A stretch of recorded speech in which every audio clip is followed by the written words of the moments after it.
Welcome to our channel. Today we how to cancel your membership with Blink Fitness, quick tutorial step by step clearly. To cancel your membership with Blink Fitness, start by gathering your account information. Log into your Blink Fitness account on their official website. Navigate to the membership section of your account page. Look for the option to manage or cancel your membership. Select the Cancel Membership option. Follow the prompts to confirm your cancellation request. Make sure to review any potential cancellation fees.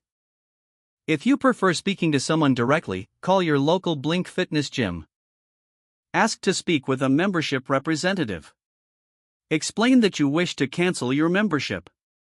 Provide any necessary information to verify your identity. Request confirmation of your cancellation. Keep a record of this confirmation for your records. If you sign up through a third-party service, check their cancellation policy. Visit their website or contact their customer service for guidance. Remember to cancel any linked payment methods if necessary. Check your email for any follow-up communications from Blink Fitness.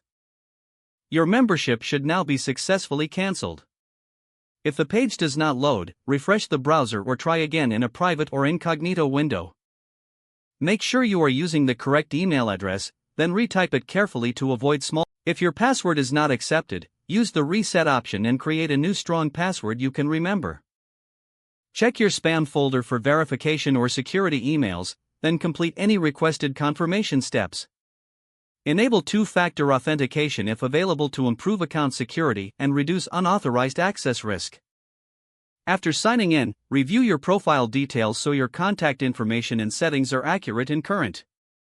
If you see an error message, note it down and try again after restarting your device and internet connection.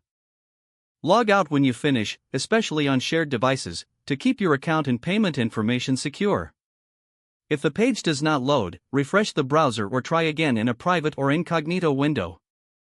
Make sure you are using the correct email address, then retype it carefully to avoid small typos. Don't forget to like this video and subscribe to our channel for more step-by-step tech guides.